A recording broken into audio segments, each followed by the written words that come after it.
지금 이 시대에는 정말 우리 그리스도인들의 눈물이 필요한 시대입니다. 또 안팎으로 핵전쟁의 위험, 또 전쟁 선포하는 일들, 또 이런 것 때문에 위기감을 느끼고 있고, 또 사람들의 영적인 상태나 교회의 모습들 이런 걸 볼 때도 정말 절박하게 눈물로 간절하게 기도가 절실하게 필요한 때가 바로 지금이라고 생각합니다. 이 세상 앞뒤를 둘러보십시오. 거룩한 곳이 어디 있습니까? 요즘 택시도 마음 놓고 못하는 세상입니다. 늘 뉴스 나오는 게 불안한 것밖에 없죠. 이렇게 안팎으로 교회든 교회 밖이든 타락해서 영적으로 무너져 내리고 있는 이러한 시대에 우리가 정말 할 수 있는 일, 정말 하나님 앞에서 눈물이 필요한 것 같습니다. 그리스도인들의 모습을 볼 때 순전한 신앙생활 잘 못하고 있죠. 지식은 발달하고 신학은 발달했지만 가슴은 식어가고 양심도 무뎌져가고, 또 죄를 죄로 여기지 않으니까 회개치도 않는, 당연한 듯이 세상 것을 여기면서 이렇게 사는 우리가 정말 어떻게 해야 될까? 지금 바로 어떻게 해요? 마음을 찢으면서 예수님처럼 눈물로 호소하며 눈물을 흘려야 했다는 것을 알 수 있습니다. 대화라는 책에서 제가 봤는데 눈물의 영적인 5단계가 있더라고요. 굉장히 영적으로 하나님 앞에서 깊이 있게 기도하시던 분인데, 첫째가 저주의 눈물입니다. 이 눈물은 뭐냐면 사악한 자들, 죄짓고만 사는 사람들도 눈물 흘린다라는 것입니다.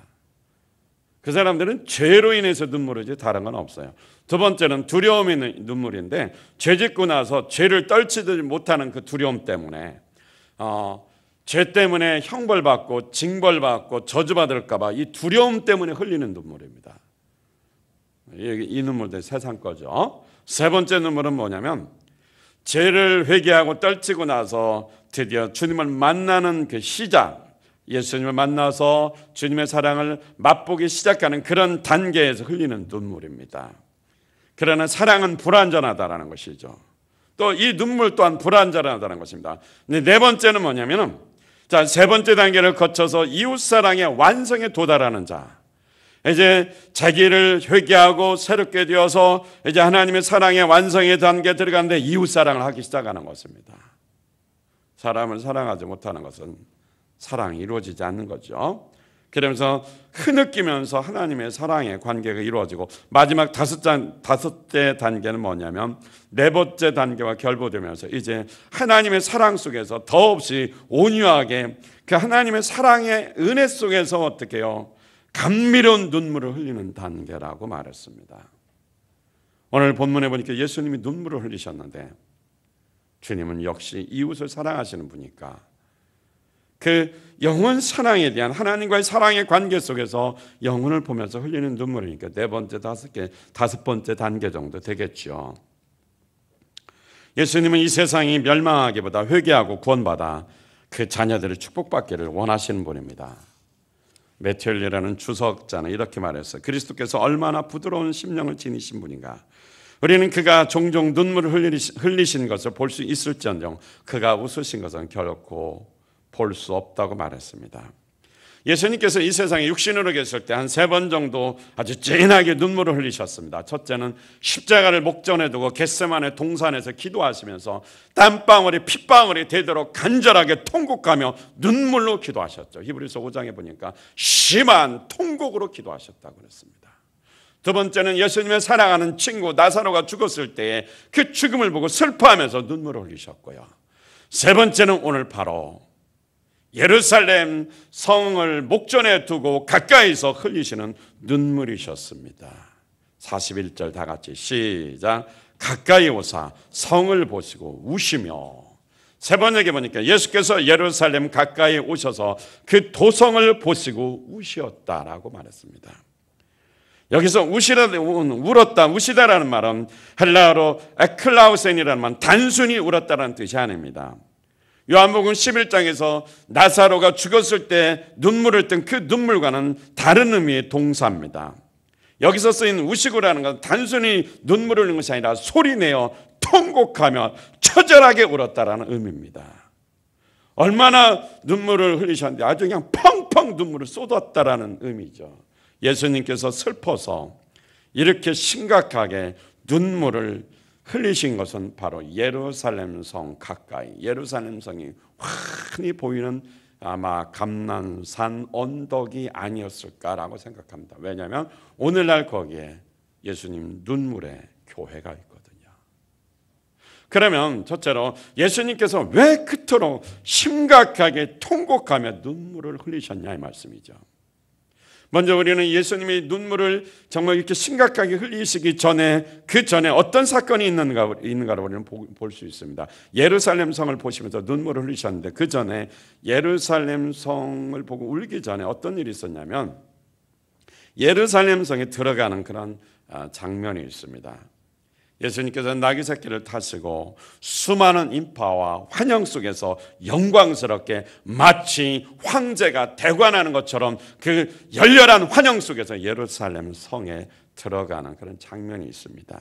누가복음 19장 오늘 37절에 보면 이미 감난산에서 내려가는 편까지 가까이 오시며 제자의 온 무리가 자기의 본바 모든 능한 일을 인하여 기뻐하며 큰 소리로 하나님을 찬양하며 많은 사람들이 주님이 하시는 일을 예루살렘 가는 그 과정 속에서 찬양하고 환영했다고 그랬습니다. 얼마나 예수님이 예루살렘 성에 들어오는 것을 대대적으로 환영했는지 마태복음 21장 10절에서는 온 성이 소동했다고 기록하고 있습니다. 난리가 나는 것입니다. 주님의 생애 가운데 가장 큰 환영이었고 가장 큰 찬양의 역사가 아마 나타나지 않았을까 생각할 수 있습니다. 38절을 보니까 가로되 찬송하리로다 주의 이름으로 오시는 왕이요 하늘에는 평화요 가장 높은 곳에는 영광이로다. 할렐루야. 이와 같이 온 성이 주님을 찬양하고 주님을 환영하는 함성의 소리로 가득 찼다라는 것입니다. 하나님의 영광으로 가득 찼어요. 얼마나 사람들이 환영하고 그 찬양의 소리, 영광의 소리가 가득 찼는지 바리새인들과 율법사들이 시기를 해서 그 제자들 보고 좀 제발 조용히 해달라고 예수님께 부탁했습니다.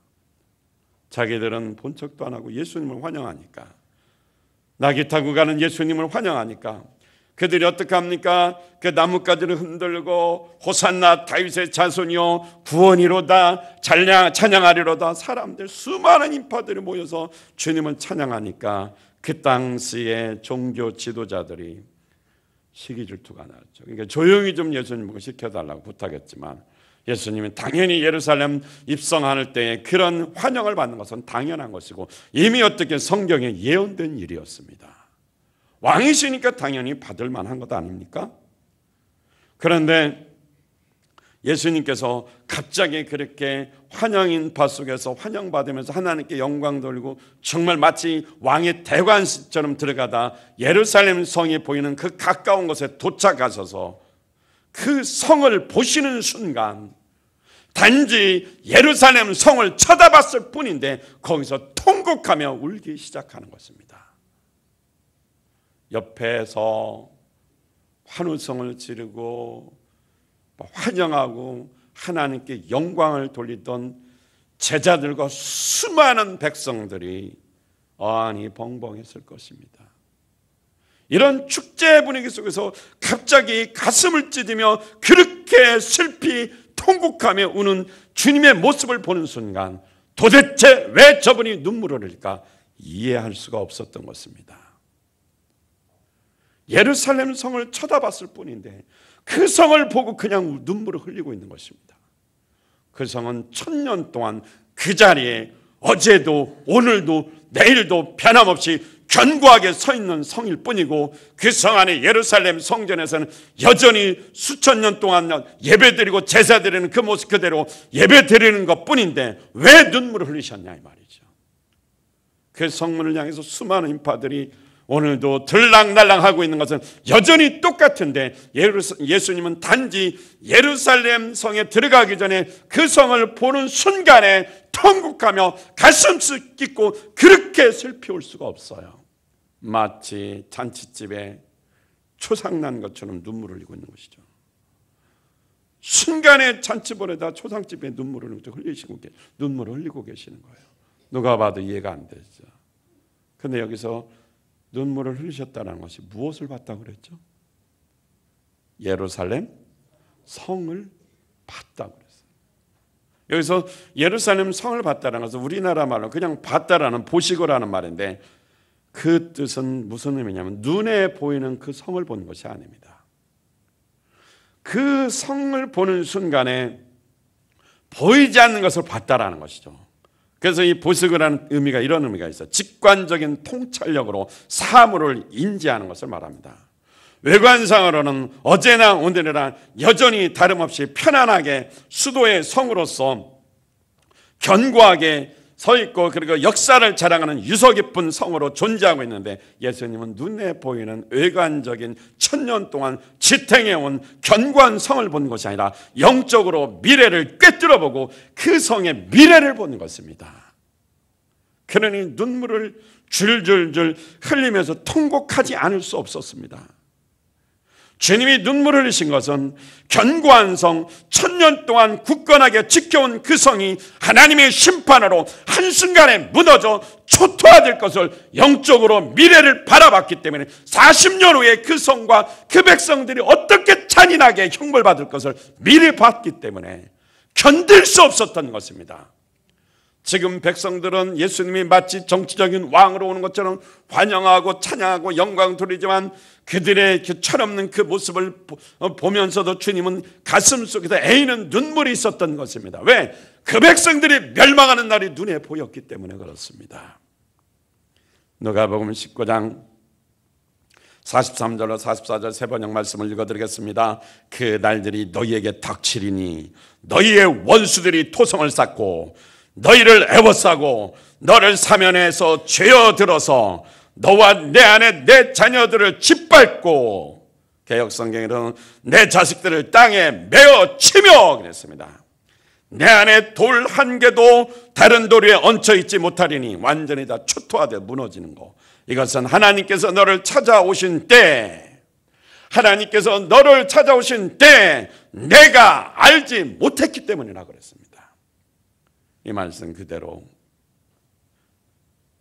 주님이 말씀하시고 눈물을 흘리고 통곡하린 그 시간으로부터 40년 후에 실제로 이 말씀 문자 그대로 예루살렘 성에 그대로 어떻게 초토화되는 그 역사 그대로 이루어졌습니다. AD 66년에 이스라엘 백성들이 로마에 압제한 거에서 그 저항운동을 일으켰습니다. 거기에 괘씸죄에 걸렸는지 3년 후에 AD 70년 베스파시아라는 로마 황제의 아들인 티토스 장군의 그 장군이 거기에 대리적으로 어떻게 위임받아서 예루살렘 성을 쳐들어왔습니다. 3일 만에 토성을 쌓고 예루살렘을 완전히 포위했습니다. 그 성을 포위했습니다. 그리고 그때 당시가 바로 유월절 절기이기 때문에 예루살렘에 모여서 예배하는 그 제사하는 그 절기 아닙니까? 그러니까 전국에서 다 유대인들이 모여서 예루살렘 안에 성 안에 들어갔어요. 역사가들은 기록하기를 그때 당시 모였던 유대인들이 110만 명 정도 된답니다. 또 다른 요세푸스 같은 사람들은 그렇게 말했지만 다른 어떤 사람들은 60만 명 정도 된다고 말합니다. 그러니까 토성을 쌓고 완전히 로마 군대가 포위했으니까 그 안에 어떤 110만 명의 백성들과 군대가 그 안에 완전히 갇혔습니다. 전투를 벌이면서 둘러싸고 있으니까 어떻게 합니까? 예루살렘에 거기에 식수원부터 시작해서 먹을 것을 공급해야 되는데 그 보급로가 차단되었습니다. 물이 끊기고 식량이 끊깁니다. 그리고 극심한 기근이 시작됩니다. 그들은 어떻게 먹을 것 입을 것이 없습니다. 고통당합니다. 그래서 수많은 사람들이 거기서 굶어 죽었습니다. 급기야는 너무 먹을 것이 없으니까 자기의 어린 자식들을 솥에 넣고 삶아서 먹었다라는 것입니다. 배가 고프니까 먹을 것이 없으니까 자식을 삶아 먹었다라는 것입니다. 주님이 미리 이 모습을 보시는 순간 그들이 회개치 않고 하나님이 왔을 때 받아들이지 않고 그들이 주변의 여러 가지 정황을 통해서 회개하라 하지만 그들 속에는 다른 거짓 선자들이 평안하다 안전하다 우리가 말하는 대로 설마가 사람 잡았다 이 말씀이죠. 자식을 삶아 먹었어요. 그들이 하나님을 멀리했기 때문에 평화의 예수가 왔지만 그들은 예수님을 환영하지 않았습니다. 구세주 예수 그리스도 하나님과의 평화를 이루기 위해서 왔지만 예수를 거절하고 그들은 몰아내버렸습니다. 하나님을 받아들이지 않았습니다. 그 결과 노마에 의해서 완전히 초토화되었습니다. 성전도 완전히 장악돼서 이제는 이 돼지 피를 뿌리면서 이방 제사를 드리게 되는 것이고, 그 견고하게 서있던 1000년 동안 서있던 예루살렘 성은 돌 하나 돌 남지 않고 다 무너져버리고, 드디어 8월 27일에 예루살렘의 그 영광스러운 대문은 어떻게 다 불타서 없어져 버렸고, AD 70년 9월 24일 디도 장군에 의해서 예루살렘 성은 정복되고 완전히 장악당하였습니다. 그들이 예루살렘 성을 점령하는 순간에 무자비할 정도로 약탈을 행했고, 약탈을 위해서 무자비한 살육을 자행했습니다. 거리에 이곳저곳에는 부녀자들 겁탈하는 일이 있어서 비명소리가 아비규환을 이뤘고, 예루살렘 성은 마치 지옥불을 방불케 하는 살육의 현장이 되었고, 얼마나 많은 유대인들이 피 흘려서 죽었는지 그 도랑이 바로 유대인들의 피의 물로, 핏물로 도랑을 이뤘다라는 것이죠. 티도 장군의 말발굽발에 완전히 밟혀서 그들의 동족의 시체는 이거리 저거리에 수없이 쌓여있게 되고, 살아남은 자는 노예로 끌려가고 검투사로 끌려가서 비참한 최후를 맞이하게 되었다고 역사가들은 기록하고 있습니다. 예수님은 40년 후의 역사 속에서 이렇게 노마 장군 노마에 의해서 비참하게 예루살렘 성이 초토화되고 그 백성들이 짓밟히고 죽고 자기 자식을 삶아먹을 정도로 굶주림과 이런 기근에 휩싸일 걸 알고 그들을 회개치 않고 주님으로부터 버림받아 이런 형벌과 징계 저주받을 것을 미리 보시고 가슴 찢으며 통곡할 수밖에 없었습니다. 깨닫지 못하고 알지 못하고 보는 눈이 없으면 현실에 안주하고 평안하다 평안하다 안전하다 안전하다 두 다리 쭉 뻗고 자기밖에 생각 안 합니다. 예수님처럼 미래의 영적인 세계를 보시고 이 현실을 직시하면서 어떻게 내가 살아야 될까, 어떻게 하나님 앞에 해야 될까 눈물을 흘리는 역사가 있기를 주의 이름으로 축원드립니다. 여러분의 눈물이 필요하다 이 말씀이죠. 어떤 사람이 말합니다. 영적으로 눈물이 메마르면 심각한 상태랍니다. 자기 자신이 슬퍼서 인생이 슬퍼서 자기 신세를 한탄하고 이런 것 말고 하나님과의 관계에서 정말 내 모습에 부족한 것과 하나님의 사랑에 굶주려서 흘리는 눈물은 축복인데 하나님을 향한 영적인 갈급함도 없고 기도도 안 되고 그저 말씀을 들어도 느낌도 없고 영적인 감각도 없고 받아들이지도 못하고 늘 어떻게요? 귓전에 울리는 꽹과리처럼 시끄러운 소리를 들고 은혜도 하나도 되지 못한다면 그 사람 심각한 상태라 이 말씀이죠. 어느 정도 심각한 것은 자기가 상상하시기 바랍니다. 앉아있기만 하면 졸리고 기도만 해도 졸리고 눈물은커녕 하려고 애쓰는데 안 됩니다. 성경에 양심에 화인 맞은 자라는 말이 있어요. 잡생각만 계속 들어도 아무것도 안 됩니다. 심각하다 이 말씀이에요. 오늘 여러분 속에 저와 여러분 속에 예수님의 눈물이 회복되기를 주의 이름으로 축원드립니다. 안타까움 때문에 그들의 멸망 때문에 주님은 그들을 사랑하기 때문에 그들을 사랑하지만 그들이 돌아와야 되는데 돌아오지를 않는 것입니다. 하나님의 사랑을 세상 것 때문에 거절하는 것입니다. 이기심과 명예와 출세와 자기 기득권 때문에 내 자리를 내어줄 수 없으니까 예수를 거절하고 몰아내고 비난하고 힐난하고 아주 모함해서 어떻게든지 죽이려고 작정하지 않습니까?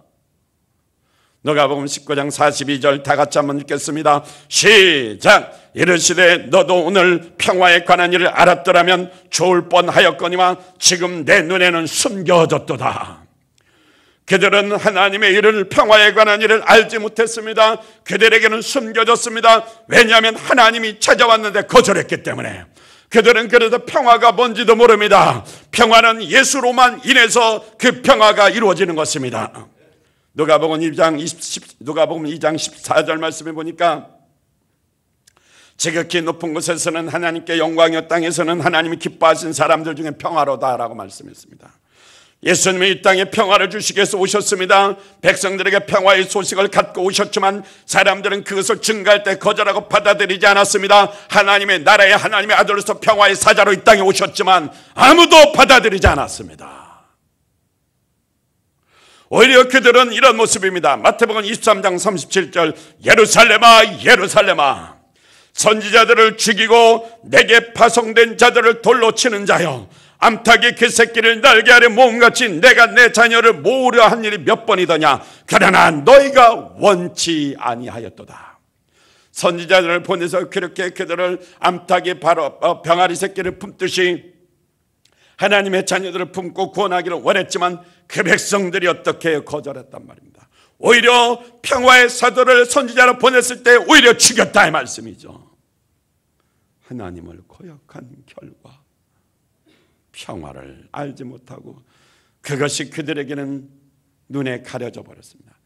그래서 그들이 어떻게 보고 싶어도 보지 못하고 마음으로 깨닫고 싶어도 깨닫지 못하고 고침받고 싶어도 고침받지 못한다고 주님께서 강팍한 자로 경고했던 것입니다. 왜 그들에게 이런 평화를 알지 못하고 숨겨졌는지 우리는 말씀 속에서 깨달을 수 있습니다. 주님을 거절하고 앞장섰던 자들은 백성뿐만이 아니라 특히 이스라엘 영적인 지도자들이라는 자들이었습니다. 하나님의 뜻에 순종하지 않고 백성들을 목자 없는 양처럼 내버려 뒀다 이 말씀이에요. 예수님은 백성을 돌보면 목자 없는 양 같거란 말씀하시며 그들을 불쌍히 여겼습니다. 그들이 유리방어하는 그 모습을 보고 민망히 여기셨다 그랬어요. 언제까지 여러분 죽어가는 영혼들, 멸망하는 이 세상을 보면서 방관자로서 안전하다 평안하다 구경하고 자기 배만 채우시겠습니까? 주님의 경고 소리 내게 들려야 돼요. 멸망하는 모습이 내 눈에 보여야 내가 회개하고 눈물 흘리지 않겠습니까? 예루살렘이라는 뜻은 원래 평화의 도시라는 말입니다. 이 견고한 섬 평화의 도시가 평화를 알지 못한다는 것입니다. 왜? 그 평화라는 비밀이 숨겨져 버렸기 때문에 그런 것입니다. 그 이유는 뭡니까? 하나님이 찾아왔을 때 하나님이 인간을 향해 화해하자고 하나님과 사람 사이에 중보자를 보내셨는데 그들이 죄 때문에 어떻게 가리워져서 도저히 평화가 이루어질 수 없었습니다. 나의 죄를 짊어지고 대신 십자가에 못 박혀 진노를 짊어지시고 모든 문제를 해결하시고 평화를 주기 위해서 오신 그 예수님, 교회나 개인에게 한 민족에게 진정한 평화를 주시기 위해서 오신 그 예수를 거절했다 이 말씀이에요. 평화를 줄 수 있는 분은 예수 그리스도밖에 없습니다. 할렐루야. 따라서 합시다. 평화를 줄 수 있는 분은 예수 그리스도 한 분밖에 없다. 할렐루야! 그런데 예수를 거절하는 순간 그들에게는 멸망이 기다렸던 것입니다. 하나님의 정해진 뜻이 이제 이루어져야 됩니다. 그들이 멸망하는 순간이 한순간순간 다가옵니다. 이런 심판이 없었으면 좋았을 것을 생각하고 안타까운 마음속에서 예수님은 그 모습을 하니까 통곡하며 눈물을 그 성을 보시면서 흘렸던 것입니다. 이제 우리도 나라와 민족을 위해서 통곡하며 기도해야 할 때가 아닙니까? 여러 가지로 협박하고 위협하고 있는 전쟁의 일보 직전이고 매 순간 그 긴장 상태가 계속 지속되고 있습니다. 너무 협박하니까 이제는 나중에 안 믿을 수도 있는데 갑자기 생각이 나요. 거짓말 잘하는 소년이 늑대가 나타났다 하다가 진짜 나타나니까 어떡해요? 사람들이 안 믿었잖아요. 그러다가 진짜 그런 일이 있을 수도 있잖아요. 우리는 긴장 속에서 나라를 위해서 기도해야 됩니다. 눈물이 필요합니다. 남의 일처럼 여기지 말고 긴장 속에서 이 나라의 영적인 상태, 교회들의 모습을 보면서 어떻게 해요? 눈물이 쏟아져 나와야 되는데 안 나오죠. 저는 이런 사람은 많이 봤어요. 이 나라를 욕하는 사람은 참 많아요. 부정적으로 말하고 지도자를 욕하고 그저 입에다 거품 물고 안 되는 그 욕만 잔뜩 가지고 정말 나라의 미래와 또 그 어려움들을 짊어지고 눈물로 호소하며 기도하는 사람 어쩌다 있지만 거의 없지요. 백성들을 보십시오. 자기 손에 돈 조금 쥐어지면 그것으로 행복하다 그러고, 조금 세금 올리고 좀 여러 가지 나라가 좀 어려워서 정책적으로 이렇게 가면 원망만 합니다. 나라의 위기 상황이 있을 때 정말 눈물 뿌려 이 나라의 미래를 짊어지고 눈물 뿌려 정말 통곡하며 예수님처럼 기도하는 사람 거의 없더라고요. 외형적으로 성공과 출세가 아닙니다. 말씀대로 내가 어떤 가치관을 가지고 하나님 나라를 위해서 사느냐가 중요합니다. 누가 나를 알아주고 인정해주고 이런 거 중요하지 않습니다. 주님 말씀 붙들고 내가 어떻게 순종하고 사느냐, 이 가치를 더 소중히 여기고 존중하는 시대가 드디어 왔습니다. 도시에 있든 시골에 있든 상관없습니다. 그 사람이 어떤 존재로 말씀 안에서 주님의 일을 하면서 사느냐, 이것을 더 가치 있게 평가합니다. 예수님처럼 이 민족을 위해 여러분이 통곡하며 눈물을 흘려야 될 것입니다. 눈물을 쏟고 싶어서 쏟을 수가 없죠. 암담한 현실을 느낄 수가 없습니다. 들리는 소식이 있고 느껴지는 거 있는데 내가 영적으로 느끼지를 못합니다. 두 눈에 눈물이 쏟아져야 되는데 머리는 나는데 가슴이 움직여지지 않습니다. 무뎌진 거죠. 영적으로 타락한 것입니다. 나라와 민족을 위해서 기도하는 자들이 되어야 됩니다. 이제 새벽을 깨워 기도해야 될 것 아닙니까? 자, 겨울에는 영하 10도가 넘어서 추워서 못한다 그럽니다. 눈이 많이 오니까 눈이 많이 와서 이제는 어떻게 차를 못 움직여서 못 온다고 또 말합니다. 춘삼월이 왔어요. 벌써 중반에 접어들고 있습니다.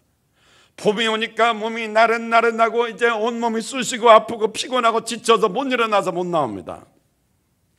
이제 5월에 가면 이제는 어떻게 해요? 날씨가 더워서 숨 막혀서 못 나옵니다. 여름이면 해수욕장 가야 되니까 못 나옵니다. 가을이면 어떻게 해요? 풍년 들어서 어떻게 해요? 단풍이 울긋불긋하게 놀러 다니라고 못 옵니다. 겨울이 오니까 또 추워요. 여러분의 육신은 피둥피둥 건강하게 살이 막 쪄갈지도 몰라요. 배만 채우기 때문에. 그러나 영적으로는 점점점 존목듯이 무너져가고 있다면 당신은 어디로 가는 거냐 이 말이에요. 그것이 영생의 길은 아닌 것 같은데요. 이제 좀 현실을 심각하게 직시하면서 예수님의 눈물이 나의 눈물이 돼야 됩니다. 미국의 제2차 대각성 영적 운동이 일어났을 때 찰스 핀이라는 위대한 성령 충만한 부흥사가 있었습니다. 복음 전도자가 있었습니다. 이분은 그렇게 책도 많지 않습니다. 왜냐하면 복음 전하는데 모든 것을 전략했기 때문에. 그러나 그 시대에 가장 강력하고 위대하게 쓰임받은 복음 전도자로 평가하고 있습니다. 이 사람이 이렇게 위대하게 쓰임받을 수 있었던 것은 그 뒤에서 보이지 않게 그를 위해서 기도했던 아벨 클러리라는 사람이었답니다. 이 사람을 기억하는 사람은 별로 없대요. 피니리 한 사람을 위해서 그는 눈물 뿌려 기도했고 어떤 날은 하루에 14시간씩 계속되는 살인적인 기도를 했다고 합니다. 피니가 복음 전하고 영적 각성을 운동을 일으키기 위해서 그 뒤에서 그는 병약한 몸이 약하지만 기도의 싸움을 할 때는 아주 엄청나게 어떻게 전투적인 기도를 하면서 그를 위해서 뒤에서 중보했습니다. 그랬더니 한 지역에서 어떻게 해요? 부흥회를 하면 교회들이 분란되게 일어나고 목사를 쫓아내라고 할 때 회개하고 돌이키고 교회들끼리 분열됐다가 하나 되고 어마어마한 성령의 역사로 회개운동이 일어났다고 합니다. 한 번은 한 도시의 부흥회는 잠들었던 그 지역의 교회들을 깨우고 10만 명의 영혼들을 회개하고 돌아왔답니다. 찰스 피니가 이렇게 위대하고 엄청나게 귀한 일꾼을 쓰임받았던 것은 뒤에서 보이지 않는 사람, 그 사람은 이름도 모른단 말이에요. 그러나 하나님은 기억하고 있지요. 아는 사람은 알지 않습니까? 앞에 서 있는 사람보다 뒤에서 기도하면서 밀어줬던 영적인 기도자가 있었다라는 것입니다. 그래서 그때 당시에 지어가 나는 수많은 영혼들을 구원시키고 교회들을 회복시켰다라는 것이죠. 오늘 여러분의 눈물 뿌린 기도가 필요합니다. 저에게 어저께 가는 곳마다 성령의 역사가 있고 회개하고 일어나게 되면 나라가 살아요, 안 살아요? 나라가 사는 거죠. 이 나라가 새롭게 회복되는 것은 교회의 갱신운동이 일어나야 됩니다. 무너지고 낮아지고 정말 세속에 물든 성도들이 깨어서 예수께로 돌아오는 역사가 일어나야 됩니다. 그래서 깨우는 영적 운동을 해야 된다 이 말씀이죠. 그 일을 위해서 예수님처럼 미리 보고 눈물 뿌려 기도하는 기도의 사람들이 필요하다 이 말씀입니다.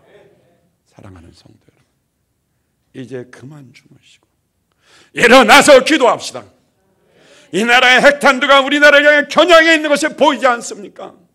900개의 큰 500km 이상 가는 대포들이 문 열려서 어디를 쏠까 겨냥하고 있는 거 보이지 않습니까?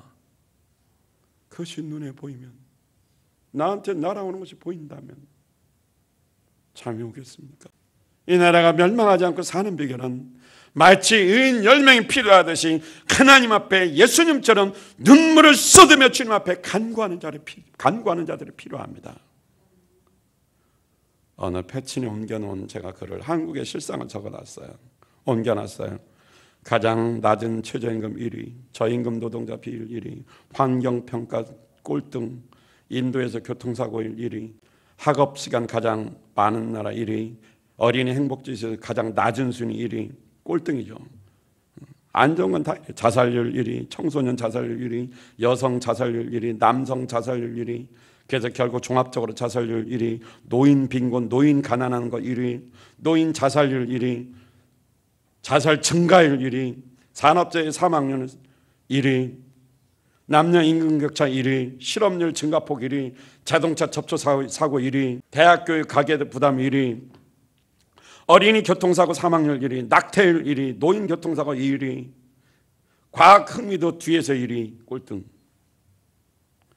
중년 여성 사망률 1위, 사교육비 지출 1위, 당뇨 사망률 1위, 간질환 남자 사망률 1위, 대장암 사망률 증가율 1위, 15살 이상 술 먹는 거 1등, 독주 소비량 1위, 심근경색 사망률 1위, 출산율 제일 저출산율 낮은 국가, 아기 안 낳는 나라 1위, 근무시간 제일 많은 나라 1위, 세부담 증가속도 빠른 국가 1위, 대학 등록금 제일 비싼 나라 2위, 소득 불평등 순위 2위, 성범죄 법 발생률 2위, 이런 나라요. 살고 싶겠어요? 이거 다 실제인지 뭔지 모르지만 이 조사 거의 틀리지는 않을 것 같아요. 이런 거 들어보니까 겉보기는 번지르르 한데 속에는 다 썩어 문드러졌어요. 이 나라 살고 싶겠어요?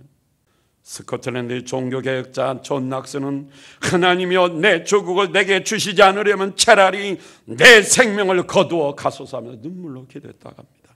그러니까 종교개혁을 일으켜서 나라를 살리는 거죠. 기도의 무릎으로 나라를 세워야 그 나라는 망하지 않습니다. 우리가 지금 눈물로 기도할 때 지금 어떻습니까? 그 다음 말씀해 보니까 예수님이 갑자기 어떻게 성전에 들어가 막 분노하셔서 울다가 이제는 화를 내십니다. 화를 내는 이유가 뭡니까? 교회가 기도하지 않아서 그렇습니다. 내 집은 만민이 기도하는 집인데 거기서 장사만 하고 있습니다. 자기 일속만 지키고 이기적으로 살고 있습니다. 그러니까 그 교회에 들어가서 다 둘러 엎어버립니다. 채찍으로 휘두르고 돈 바꾸는 그 상을 엎어버리고 짐승 파는 사람 다 내쫓아버립니다. 완전히 뒤집어 엎어버립니다. 그리고 내 집은 만민이 기도하는 집이다. 주님이 의로운 분노를 일으키면서 쫓아내버리고 성전을 새롭게 만들어버립니다. 기도하지 않는 성도 교회에 하나님이 둘러 엎어버리는 것입니다. 울면서 예수님처럼 통곡하며 기도가 회복돼야 됩니다. 나라와 민족을 위해서 예수님처럼 눈물을 흘려야 됩니다. 눈물이 메마른 자는 비참한 자입니다. 영적인 눈물, 회개의 눈물, 성령께서 주시는 탄식의 눈물이 있기를 주님의 이름으로 축원드립니다. 할렐루야! 기도합시다.